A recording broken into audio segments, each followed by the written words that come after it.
How is it going, everyone, and welcome back to another episode of Blast from the Past TV, where we look back on beloved TV shows and look back on what made that show so special to begin with. Today we are going to be talking about an anime that is a real treat for the imagination, and that anime is called Fighting Foodons.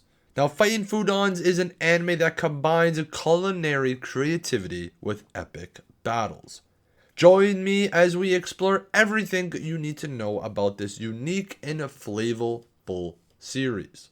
But before we do that, guys, make sure to hit that like button down below, subscribe if you have not, and join the Discord to keep updated with everything on the channel. But with that out of the way, guys, let's get into it.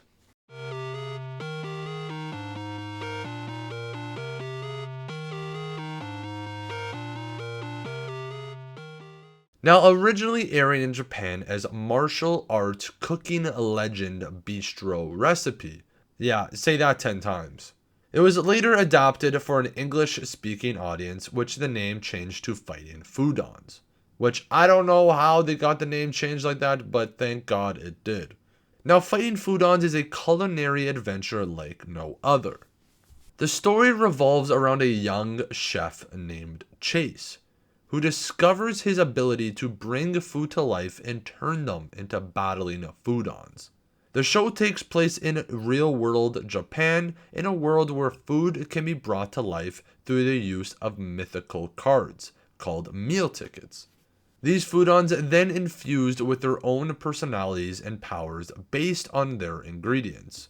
They each compete in battles to determine who is the ultimate culinary champion. The manga was then adapted into an anime television series which aired on NHK BS2 satellite channel from December 11th, 2001 to June 25th, 2002. It also received 2 Game Boy Color games released in 1999 in Japan, as well as a Wonder Swan game. Then in the United States, the anime was dubbed by 4Kids Entertainment in cooperation with Inoki Films.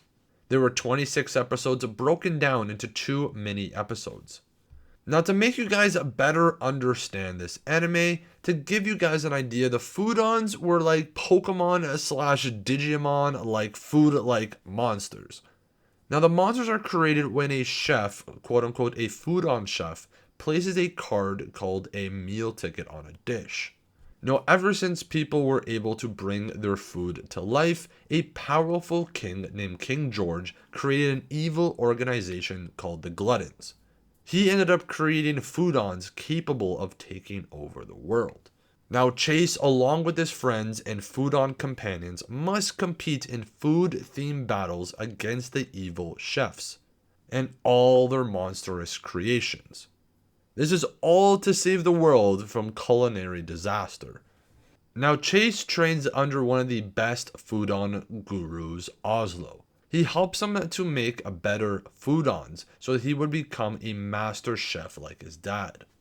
Now, I know it doesn't sound too crazy, the premise of the show, but when the manga and anime came out, this show was very, very innovative. Now, who would have thought putting magic into your food and make them monsters to fight each other? Like, who thinks of that? That is really, really cool.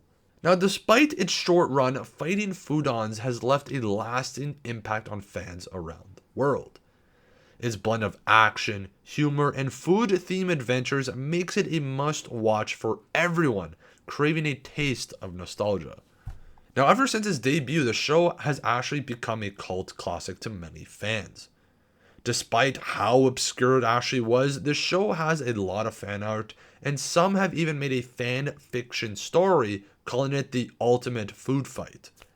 And I read some of the actual fan fiction of this story, and it actually sounds really good. Fans have put a lot of effort to make this story fleshed out.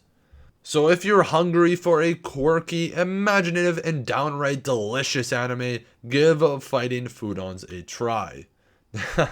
See what I did there? Sorry, there's just way too many puns talking about a show about food people. Honestly, who doesn't like seeing a rice monster fight a spaghetti monster to save the world? This show has it all. I remember watching this as a kid and just like thinking, okay, what creations are they going to make next in this episode? And then when the episode's done, actually like thinking, okay, what if I had this power? What food would I want to make into monsters? Would they be good? Would they be bad?